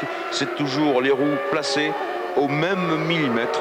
Il est vraiment extraordinaire de constance, alors que là vous avez une comparaison des meilleurs tours en course de Berger et de Schumacher, et vous voyez qu'il y a pratiquement 4 dixièmes entre Berger et Schumacher dans le domaine de la performance pure. Nous sommes maintenant dans le 21e tour de ce Grand Prix d'Italie, bientôt vers la mi-course. C'est le moment de voir quelques messages publicitaires et de se retrouver aussitôt après cet abandon d'Olivier Panis. À vous, Boulogne. Retour à Monza dans le 23e des 53 tours du Grand Prix d'Italie avec Michael Schumacher en deuxième position et Damon Hill coincé dans le trafic et Jean Alesi qui en a profité également pour se rapprocher alors que Berger est toujours en tête. Dominique Guimont, voulez-vous nous montrer s'il vous plaît ce qui est arrivé à Olivier Panis? Voilà, un tête à queue à la chicane numéro 1 avec ses ailerons en dents de requin, ces ailerons crénelés qui ont endommagé. Oh, attention, mais c'est Damon Hill et Schumacher, Schumacher plutôt que Berger. J'ai vu marquer ça sur l'écran. C'était Damon Hill qui se rapprochait de plus en plus de Schumacher. Et Schumacher avait 3 dixièmes. Pardon. Schumacher va régler ses comptes avec Damon Hill. Il a couru vers la voiture de Damon Hill. On va voir ça vu de la caméra embarquée. Ah oui, Schumacher a l'air très en colère. Alors si on pouvait revoir monsieur le réalisateur de la télévision italienne, si vous pouvez nous remontrer pourquoi on en est arrivé là. On le voit, Johnny. Ah non, mais là, il ne pouvait pas. Et non. Il a freiné trop tard. Il a été gêné par la Rose qui se trouvait à gauche. Il a freiné trop tard. Il a percuté. Il n'a pas essayé de dépasser Schumacher. Non. Il a percuté la Benetton à l'arrière et Schumacher furieux. En colère, Schumacher et Damon Hill. Dépité, Damon Hill. Dépité, et oui. Et vous savez pourquoi le public de Monza? Bah oui. Simplement, c'est 1 Berger, 2 Alesi en tête du Grand Prix. On revoit l'action. Alors donc Schumacher se trouve à l'extérieur de la Rose, il la passe tranquillement, la Rose se déplace à gauche pour laisser la bonne ligne à Damon Hill. Damon Hill freine trop tard et vient percuter l'arrière de Schumacher. C'était déjà arrivé à un grand avant lui, exactement dans le même virage. Il y a quelques années, Senna avait percuté l'arrière de la Ligier de Brundle. Alain Prost, tout de suite une réaction sur cet incident. Écoutez, ma réaction à chaud, c'est de dire que d'abord, il faut dédramatiser, que malheureusement, ça se passe entre les deux protagonistes du championnat du monde, mais je trouve que la faute la plus évidente, c'est la faute du retardataire qui ne laisse pas le passage. Je crois que Damon a été surpris, et quand il se retrouve, il voulait passer à gauche, à partir du moment où il laisse la place à droite, il est surpris, son freinage est beaucoup trop tardif, et c'est un endroit, comme vous l'avez vu, qui est très piégeux pour les freins. Sans vouloir le disculper, car c'est quand même une petite faute. Il joue le championnat du monde et il doit aussi à ce niveau-là prendre certains risques et essayer de retarder au maximum pour ne pas perdre le contact avec Schumacher. Et malheureusement, encore une fois, c'est entre les deux protagonistes et ennemis actuels du championnat. Et ça fait bien l'affaire, malheureusement, de Ferrari pour Benetton, Renault et Williams Renault. Arrêt de Berger qui ravitaille. Alors on déclenche les chronos. La Ferrari, Top. alors que nous sommes à peu près à mi-course, Jean-Louis, donc un seul arrêt. C'est bien la bonne tactique. Berger en tête du Grand Prix d'Italie qui ravitaille tout de suite après cette collision, cet incident spectaculaire entre Schumacher. Un long arrêt parce que beaucoup d'essence. Et ça repart. Et ça repart en fusant de 4 pneus sur la piste de décélération. Allez, on retire les épaves. Alors qu'arrive Jean Alesi qui va voir, non, qui a déjà entendu par la radio, qu'il était en deuxième position. En tout cas, Alain Prost, vous voulez que nous dédramatisions la situation, mais permettez-moi quand même de dire que ça va faire du bruit dans les chaumières, ce nouvel accrochage entre Damon Hill et Michael Schumacher, accrochage qui les met tous les deux au tapis et qui permet à Schumacher de, bien ma foi, il y aura un Grand Prix de moins où Damon Hill pourra lui reprendre de l'avance. Pierre Van Vliet. Oui, un ravitaillement pour Frentzen simplement, alors que chez Williams, c'est bien, on est en train tout simplement de plier bagages. Et oui, ça on comprend pourquoi, grosse déception. Car le désastre, c'est pour Renault. Renault qui, après avoir perdu Coulthard, a perdu ses deux autres meneurs, qui étaient donc Schumacher et Damon Hill. Il ne reste plus pour Renault en course que Johnny Herbert. Johnny Herbert qui a effectué un début de course très difficile. Un dépassement de Blundell sur Berger qui part des stands. Oui. Alesi dans les stands, ravitaillement pour Jean Alesi, alors que Berger est visiblement gêné dans le trafic. Alesi peut peut-être conserver l'avantage si son ravitaillement est assez rapide. Vous avez le temps de Berger à droite. On met un peu plus de carburant que d'habitude puisque c'est un seul arrêt. Un bon arrêt pour Alesi qui va peut-être repartir. Il faut surveiller Berger dans la ligne droite. Les deux Ferrari peut-être au coude à coude là-bas au fond dans la chicane. Allez-y, repart. Irvine passe sous nos yeux et allez-y à conserver la tête du Grand Prix d'Italie. Et là, c'est un mano à mano qu'on revoit entre Irvine et Berger. Berger qui donc a laissé passer différents adversaires au cours de ce premier tour. Blundell notamment qui s'arrête actuellement. Et oui, Blundell a tenté sa chance et vous savez pourquoi. Berger sortait des stands avec des pneus un peu plus froids et Blundell s'est dit il n'y a pas de raison que je ne puisse pas le dépasser. Et puis Berger a eu aussi des problèmes, je crois, avec une Jordan Peugeot. En tout cas, ça nous donne pour l'instant Jean Alesi en tête du Grand Prix d'Italie. Donc c'est Barrichello bien entendu, mais Barrichello il va devoir ravitailler. C'est Barrichello qui est en tête de ce Grand Prix et qui possède une petite seconde d'avance sur Mika Häkkinen que l'on voit derrière lui. Il avait 1 millième de seconde d'avance sur Häkkinen à l'issue des qualifications, ce qui lui a permis de partir en 3e ligne sur la Jordan Peugeot et en rejetant Mika Häkkinen et la McLaren Mercedes en 4e ligne pour 1 millième de seconde. Et revoici les deux protagonistes face à face. Ce duel pour la première place après l'arrêt des Ferrari, mais à leur tour ils vont être aussi obligés de s'arrêter. D'ailleurs Barrichello s'arrête à l'instant. Et ça nous donne donc maintenant Mika Häkkinen en tête du Grand Prix d'Italie. Barrichello de Barrichello, le leader éphémère de ce Grand Prix. Barrichello et la Jordan Peugeot à la recherche d'un bon résultat qui leur manque depuis pas mal de temps. Peut-être ici à Monza. Il est pas mal quand même hein, cet exploit des Jordan Peugeot parce que ici à Monza c'est, nous le disions, le test des moteurs, alors que là c'est Olivier Panis qui rentre au stand Ligier après son tête à queue. Et donc l'arrêt de Barrichello laisse maintenant Häkkinen en tête, Häkkinen devant Herbert. Voici une Renault bien placée, mais pareil que pour Häkkinen, Herbert va devoir s'arrêter pour ravitailler. Irvine est 3e et Jean Alesi est devant Berger après les arrêts. Alesi est 4e et Berger est 5e. Ils sont roue dans roue. Une seconde sépare les deux Ferrari. Eh bien, tout de suite, un petit jeu top tour pour savoir quel est le nom du pilote le plus rapide pour l'instant au cours de ce Grand Prix d'Italie. Top tour.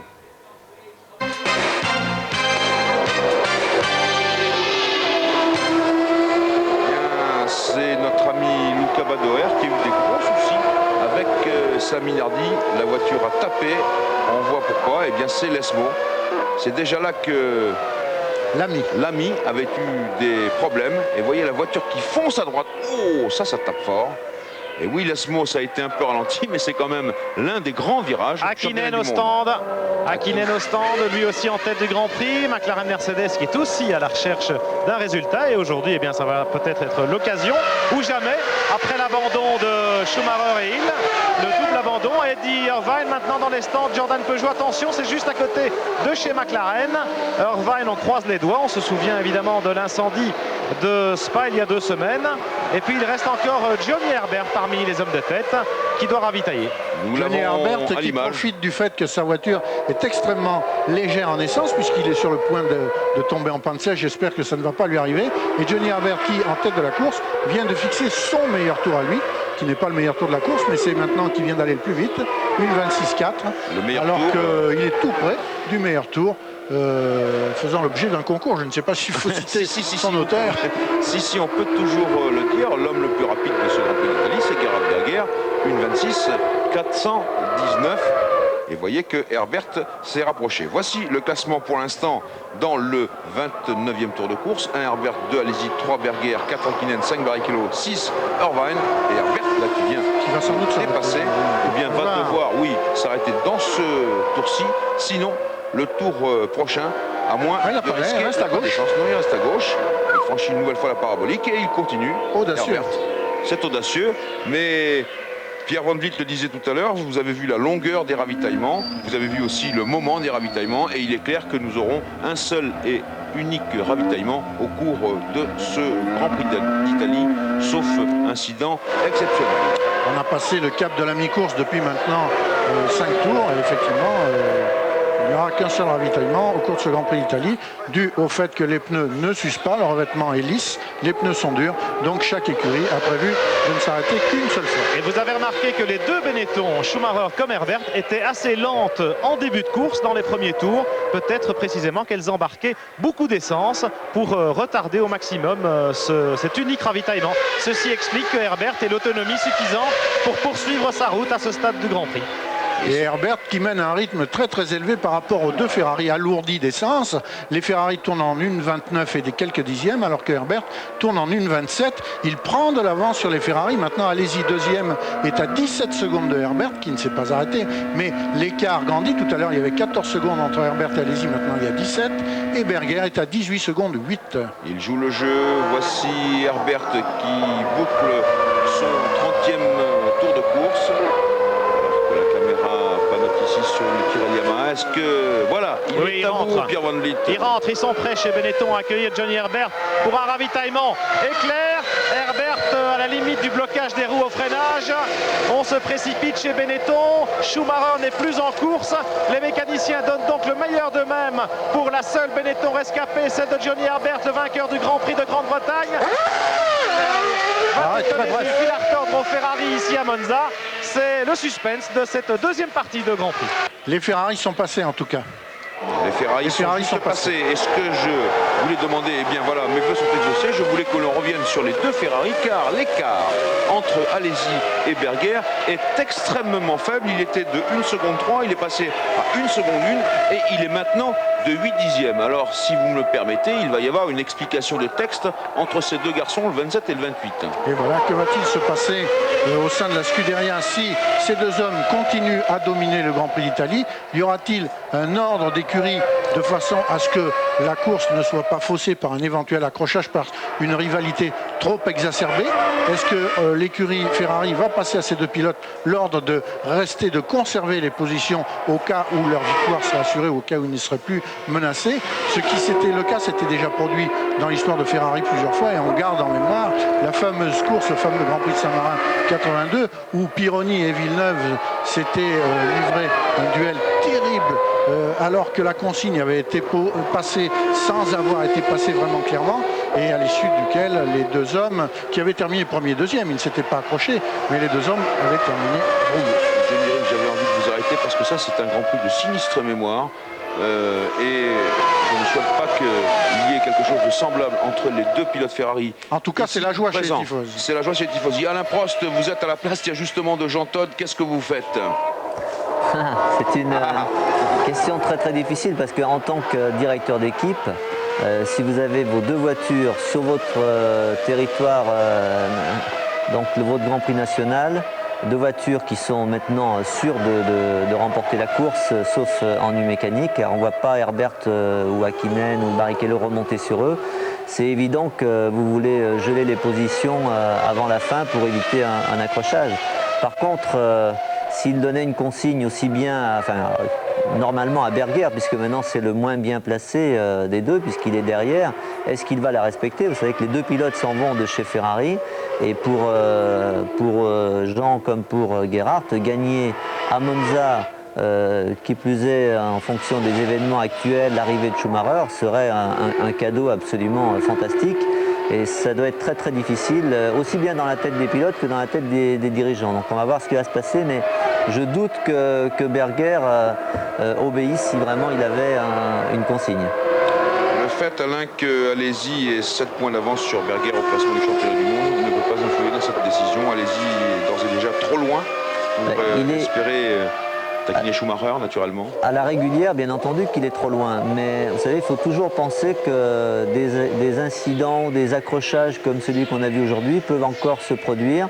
N'oubliez pas que Jean était 5e au début de course, même 6e je crois au deuxième départ, qu'il est actuellement en tête de la course sans que ce soit péjoratif, sans avoir doublé ni Berger, ni Coulthard, ni Schumacher, ni Demonil qui sont les protagonistes de ce Grand Prix. Donc tout est possible et pour le championnat c'est pareil, il faut toujours penser qu'il y a une petite chance jusqu'au bout. Merci Alain, alors qu'il y a un freinage de Berger qui a failli une suspension. Oui, la roue avant a été ouverte. Une suspension cassée, ça nous laisse Alési tout seul. Pierre Van Vliet, je sais que vous êtes avec Olivier Panis, demandez-lui encore d'attendre quelques secondes.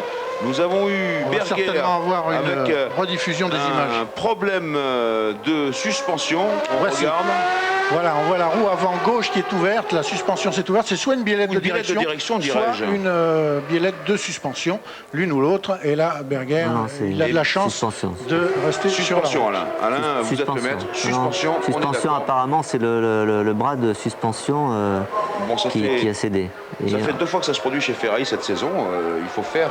la dernière fois, c'était en Belgique. Et c'était pour Jean Alési. Ce qui nous donne, Pierre Van Vliet, encore une minute, ce qui nous donne 1 Alési, 2 Herbert, 3 Hakkinen, 4 Barrichello, 5 Frentzen, 6 Irvine. À vous Pierre avec Olivier Panis. Oui, rapidement avec Olivier. Malheureusement, un tête à queue à la chicane. Qu'est-ce qui est arrivé, Olivier? Je comprends pas trop, parce que j'ai quelque chose qui a bloqué au freinage, à la fin du freinage violemment, ça a coupé le moteur, donc je suis parti en tête à queue.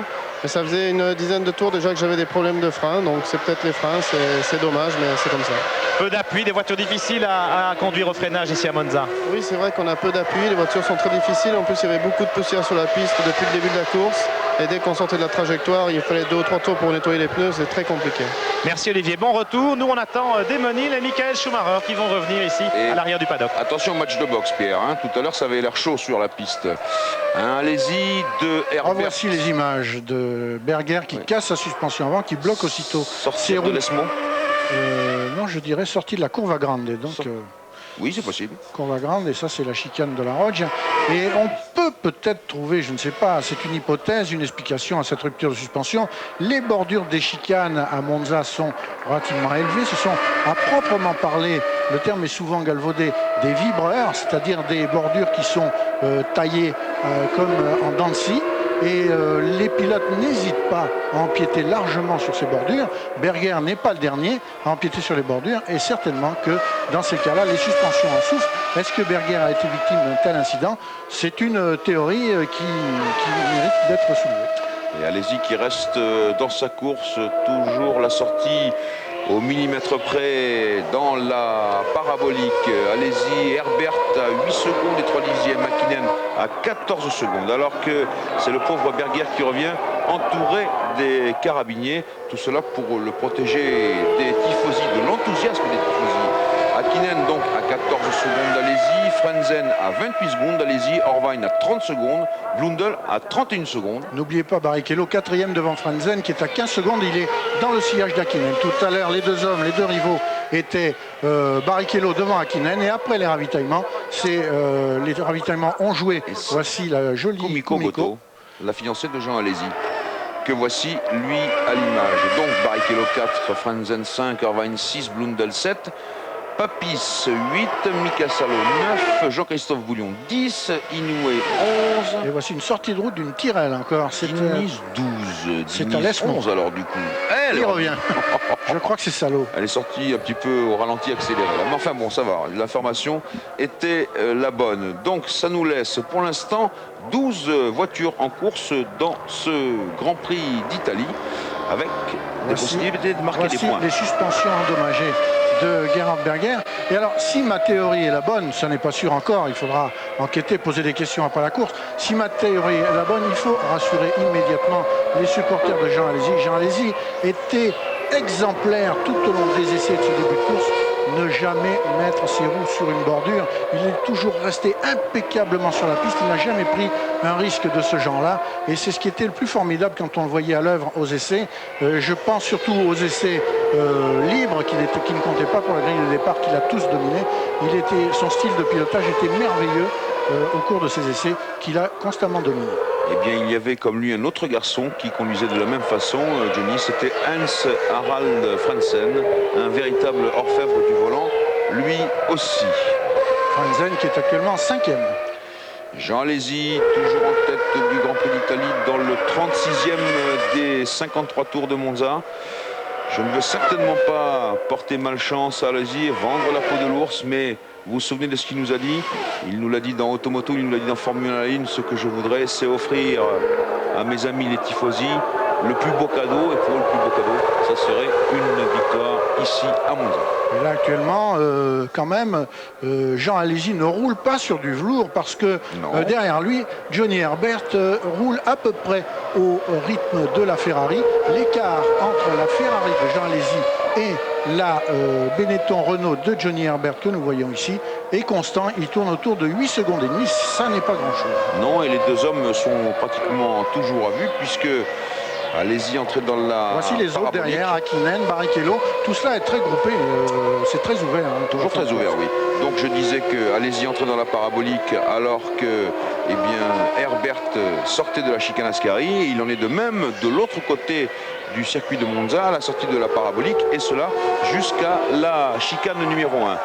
Berger qui se restaure, qui boit et qui a soif, et c'est normal après l'effort qu'il a mené. Vous remarquez quand même que Berger était très fatigué. Pierre Van Dyck. À propos de l'abandon de Gerhard Berger, Jean-Louis, il semblerait que c'est un problème de direction qui soit à l'origine de son abandon. Il y a peut-être une suspension effectivement qui a souffert, mais il aurait eu un problème de direction. C'est un faux mouvement de direction, peut-être suite à une rupture de biellette qui expliquerait l'abandon du pilote autrichien.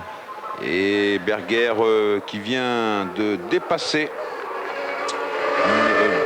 Alesi qui vient de dépasser une Tyrrell Yamaha, alors que s'affichent les écarts partiels et les écarts au tour par tour entre Alesi et Herbert, les deux hommes forts de ce Grand Prix d'Italie, après de multiples rebondissements, dont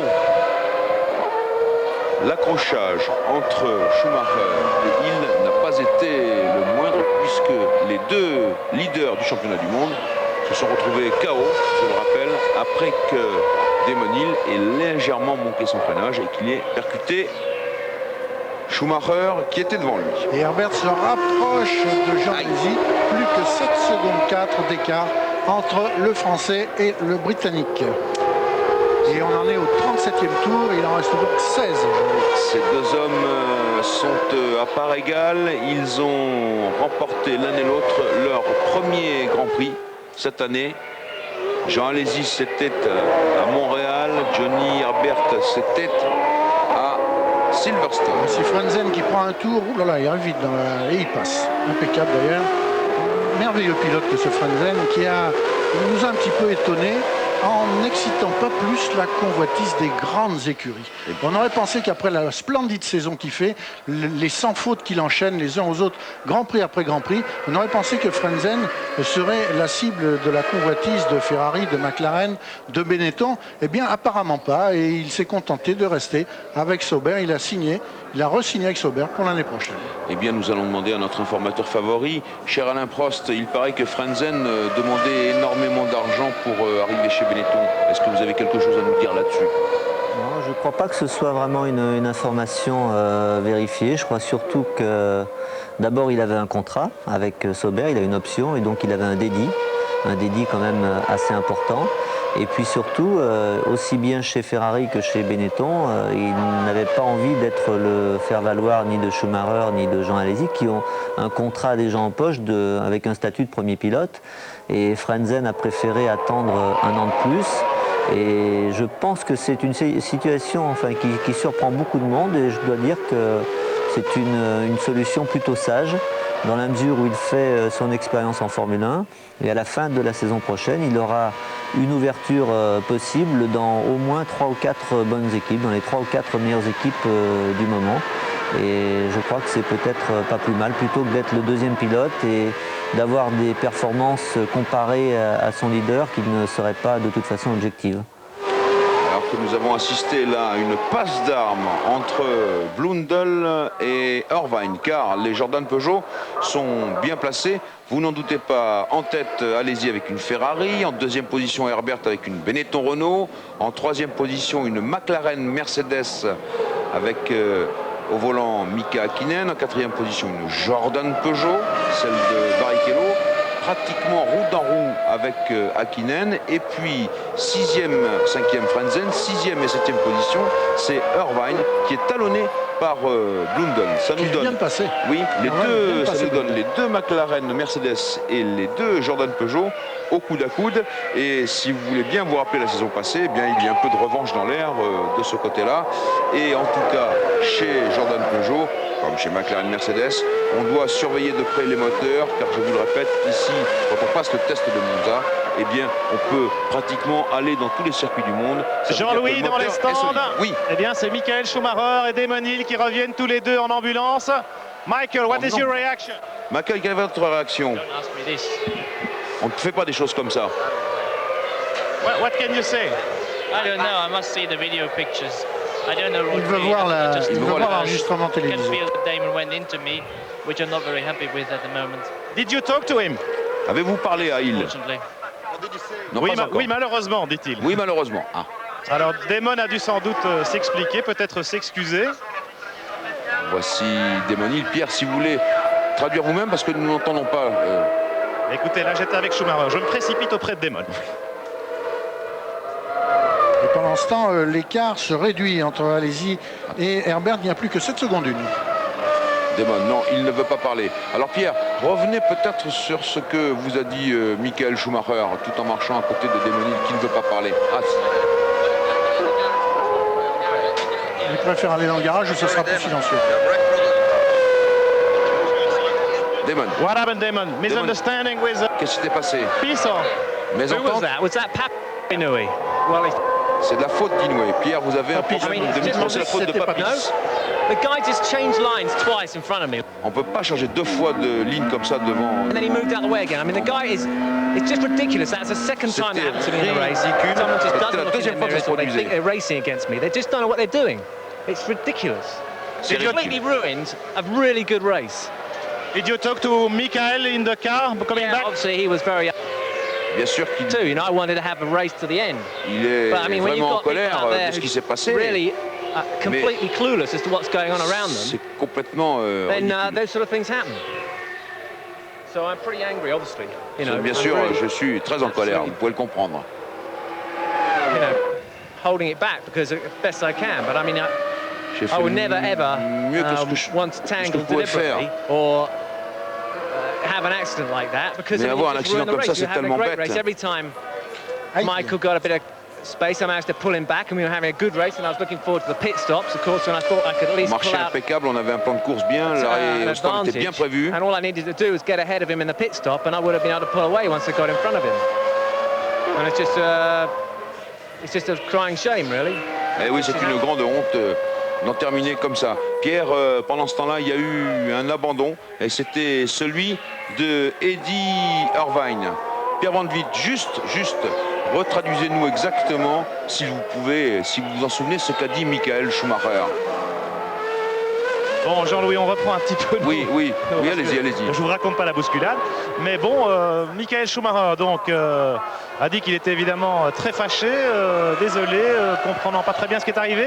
Il a dit: je veux d'abord voir les images vidéo pour comprendre exactement ce qui est arrivé. Lui, ce qu'il a constaté évidemment, c'est que Damon Hill lui est rentré dedans par l'arrière, mais il veut voir les images vidéo puisque Damon Hill s'est expliqué avec Schumacher dans la voiture qui les ramenait tous les deux au paddock.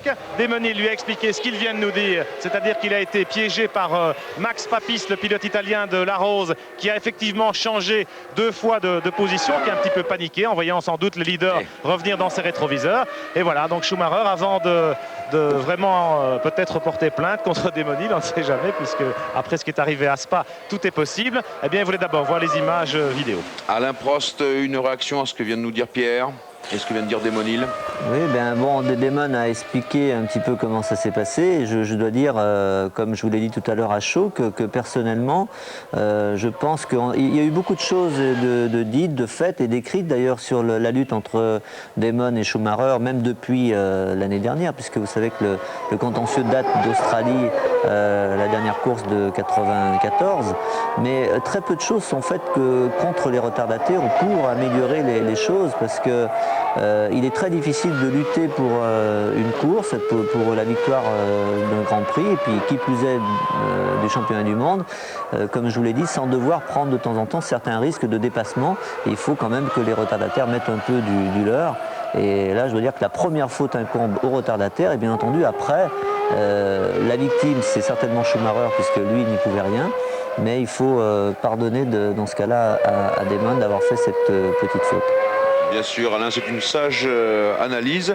Fin provisoire de l'épisode Schumacher et Hill, car certainement on va en reparler. On revient sur l'homme en tête du Grand Prix d'Italie, et c'est Jean Alesi, toujours avec 7 secondes et 5 dixièmes d'avance sur Johnny Herbert. Johnny, ça n'a pas varié. Johnny Reeves, ça n'a pas varié. Ça n'a pas varié, mais ce qui varie, c'est la situation des Jordan Peugeot. On a entrevu l'abandon de Eddie Irvine, qui est maintenant hors course. Et voici que Barrichello perd du temps. Lui qui était derrière Hakkinen se retrouve maintenant à la merci de Frentzen. Il a 34 secondes au lieu des 16 secondes de retard qu'il comptait sur Alesi. Il en compte 34. Et donc je pense que quand il est passé, son moteur émettait un bruit un peu rauque. Je pense qu'il a des problèmes peut-être d'électronique et qu'il est ralenti. Ou d'échappement cassé. En tout cas, il est ralenti. Alors qu'ici, c'est une bagarre pour l'arrière-plan. Alors, on a entendu ce qu'a dit Damon Hill et aussi ce que dit Alain Prost à propos des retardataires et l'inexpérimenté Papis qui livre ici, je crois, son 3e Grand Prix. Et qui est 7e, il est premier des doublés. Par le miracle des abandons. Voilà Barrichello qui a été dépassé par Frentzen. Et donc, décidément, ça ne va plus. Perte de puissance ou peut-être moteur trop inconstant. Un jeu top tour tout de suite.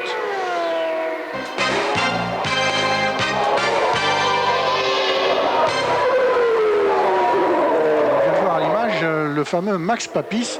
Je ne sais pas tout à l'heure si c'est lui qui a gêné Damon Hill ou bien si c'est son équipier Inoue, le fameux Inoue qui, le pauvre, a eu tellement de malheur aux essais. Mais Max Papis, qui est un débutant cette année en F1, qui a débuté au Grand Prix en Grande-Bretagne. Il livre son 5e Grand Prix ici. Il a débuté en Grande-Bretagne. Et maintenant, il vient d'être passé par Salo. Il est 8e, mais il est en position, s'il y a des abandons d'ici à la fin de ce Grand Prix, d'entrer dans les points, ce qui serait absolument inespéré pour ce jeune Italien et pour son écurie à Rose. Et je vous l'ai dit, c'est le miracle des abandons. Jean Todt à la passerelle de commandement de Ferrari avec Claudio Béraud à ses côtés, qui surveille Jean Alesi, toujours avec 7 secondes et 4 dixièmes d'avance sur Johnny Herbert, alors que nous sommes dans le 45e tour du Grand Prix d'Italie qui en comporte 53 avec une voiture au ralenti et hélas, 3 fois hélas pour Jordan Peugeot, c'est le moteur et c'est même en feu. Ça devait être certainement une fuite d'huile ou quelque chose comme ça. En tout cas, donc un problème de moteur, ça fume de tous les côtés. Quel dommage pour Jordan Peugeot qui avait fait de 6 beaux essais. Pierre Van Vliet. Oui, problème de moteur pour Eddie Irvine, une défaillance technique donc du V10 Peugeot. Et puis il semblerait que ce soit ça aussi qui explique la baisse de régime soudaine de Rubens Barrichello. Toujours les problèmes de fiabilité malheureusement pour les Jordan Peugeot. Ah, ici il est clair, c'est la voiture d'Alési qui fumait. Je pense que c'est de la poussière. J'ose l'espérer. Il est clair ici qu'à Monza, c'est le régime de la pleine charge. C'est le Grand Prix le plus rapide. Il fume, Jean Alesi. Ça va pas bien, hein. Il fume, Jean Alesi. Ça ne va pas bien. En tout cas, c'était à la sortie de la parabolique. Il remue la tête. C'était une sorte de déjaugeage peut-être. Il reste 8 tours. Chez Ferrari, on s'apprête à le recevoir au stand. Eh, mon Dieu, Herbert serait du coup bien placé. Il vient de perdre 1 seconde et 3 dixièmes d'un coup sur Herbert Jean Alesi.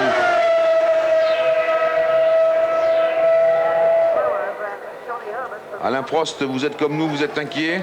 Je suis très inquiet parce que comme vous, j'ai pas vu exactement la sortie de la chicane Ascari s'il fumait. Par contre, c'était évident dans la courbe, dans la parabolique.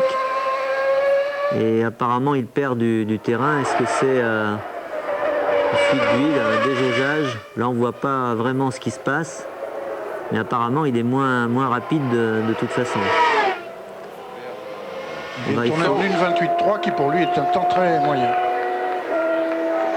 Et puis on a l'impression que la voiture... Non, il y a un problème derrière. C'est fini. Il y a un problème. C'est fini. Un problème derrière parce que je vois la jante non, il a un problème de fuite d'huile apparemment. Il était en feu à la décélération.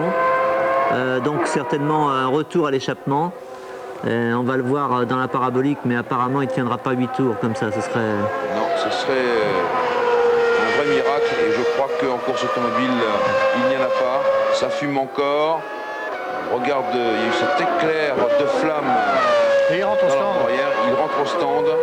Mon Dieu, je ne peux pas y croire. Quelle déception. Malchance, quelle déception pour Jean Alesi et pour nous. 46e tour sur 53, 7 tours de l'arrivée. Déception. Jean Alesi qui mène ce Grand Prix, qui voulait tant gagner ce Grand Prix devant les tifosi qu'il adore et qui, j'ai peur de ne pas le dire avec trop d'avance, qui abandonne. C'est peut-être une durite. Non, c'est fini. C'est fini. Les mécaniciens. Mais en plus, il y avait la roue qui semblait livrée. Il y a certainement eu.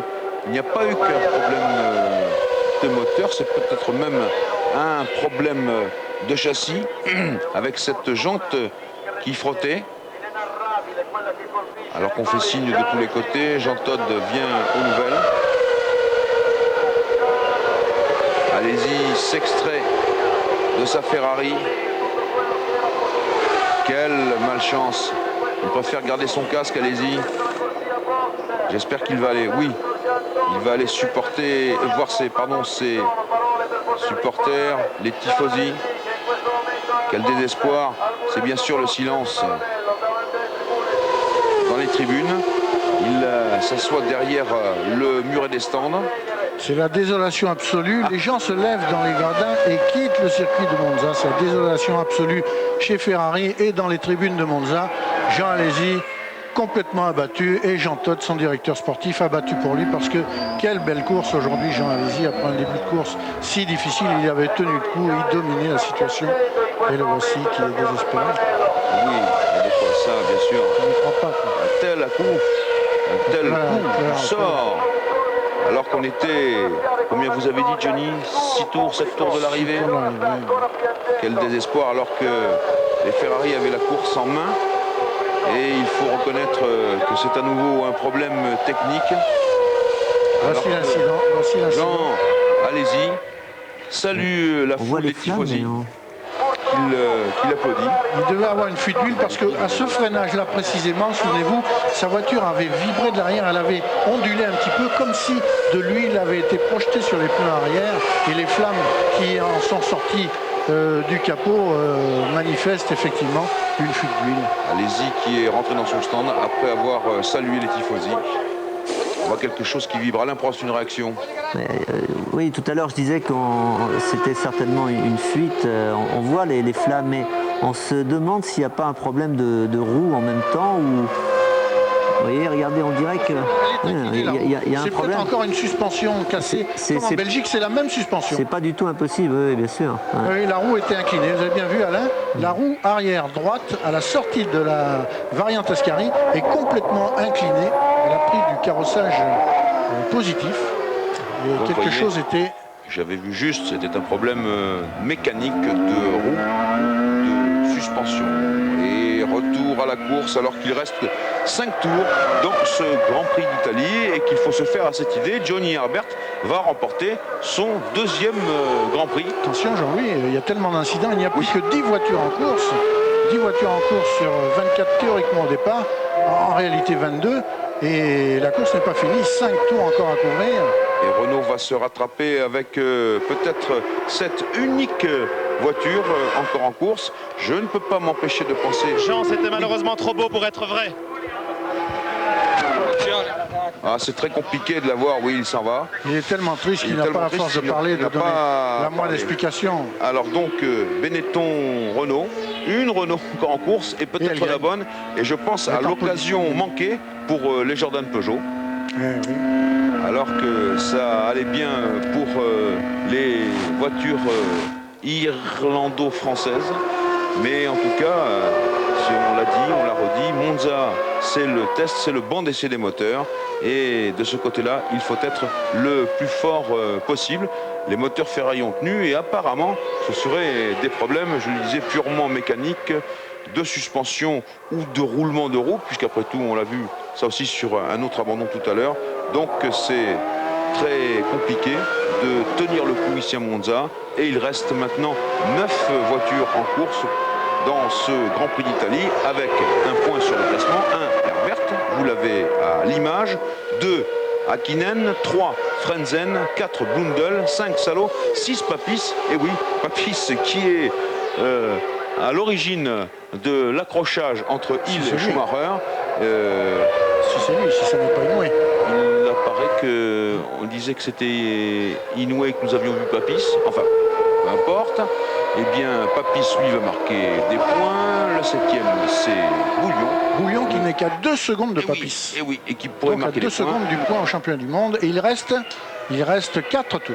Le 8e, c'est Inoue. Et le 9e, c'est Diniz. À l'inverse de Spa, où c'était les vieux briscards qui étaient arrivés, parce que Spa était un Grand Prix extrêmement dur sous la pluie et tout ça. Et là, on a vraiment un bon paquet de débutants. Permettez-moi de dire, Papis, Bouillon, Inoue, Diniz, tout ça, ce sont des garçons qui viennent à peine pratiquement de débuter en Formule 1. Johnny Herbert avec sa Benetton Renault qui sort de la parabolique et qu'on attend ici sur la ligne de chronométrage à son stand naturellement. Et qui, si sa machine ne le trahit pas, possède une confortable avance sur Hakkinen. Il a 17 secondes d'avance sur Hakkinen. Maintenant Hakkinen doit être très heureux d'occuper la 2e place avec la McLaren Mercedes et il ne va certainement pas prendre le moindre risque pour se rapprocher de Herbert. Il va assurer cette 2e position. Étant lui-même loin devant Frentzen, Herbert, Hakkinen, Frentzen, voilà le podium vers lequel on se dirige. Et voici Papis 6e, suivi par Bouillon 7e, les 2 hommes en bataille, en lutte pour le dernier point à prendre au championnat du monde, la 6e place de ce Grand Prix d'Italie, occupée actuellement par le jeune Italien. Incroyable retournement de situation, en tout cas pour Renault, qui avait perdu successivement ses meilleures voitures. Coulthard d'abord, sur, je me souviens bien, un problème de roulement de roue. Et puis ensuite l'accrochage entre les 2 leaders du championnat du monde, Schumacher, Benetton Renault et Hill, Williams Renault. Et puis Herbert, qui était pas tout à fait loin, mais qui était quand même à plus de 7 secondes de Jean Alesi qui menait confortablement ce Grand Prix d'Italie. Et puis abandon de Jean Alesi sur un problème de suspension ou de roue. Et voilà, Johnny Herbert qui réapparaît, la seule Benetton Renault, la seule voiture à moteur Renault rescapée, alors qu'il nous manque les 2 Jordan Peugeot et les Ferrari. Johnny Herbert en tête de ce Grand Prix d'Italie dans le 51e des 53 tours. Pierre Van Vliet, à vous. Eh bien oui, chez Renault, et s'il n'en reste qu'un, Johnny Herbert, le 4e mousquetaire de l'équipe Renault Sport. Chez Benetton, évidemment, on est avec toute l'équipe Renault Sport, avec Bernard Dudot. Une fois n'est pas coutume, il est dans le bon camp. Jean-Louis, vous allez peut-être pouvoir nous rappeler ça, c'est que Bernard Dudot, il se partage entre l'équipe Williams, l'équipe Benetton, et il n'a pas été souvent dans l'équipe qui gagne cette année-ci. Eh bien, croisons les doigts pour lui, au moins qu'il s'en sorte victorieusement aujourd'hui. Oui, Pierre, vous et moi, nous nous sommes gentiment moqués de lui ce matin dans Automoto en disant qu'il jouait au ping-pong avec Benetton et Renault et qu'il n'était jamais dans le bon camp. Et bien, pour une fois, il y sera. Nous allons faire amende honorable auprès de notre ami Bernard. Johnny Herbert, non loin de la ligne d'arrivée maintenant, avec 17 secondes et 8 dixièmes d'avance sur Mika Häkkinen. Herbert qui a fait une course sage, mais tout à fait méritoire.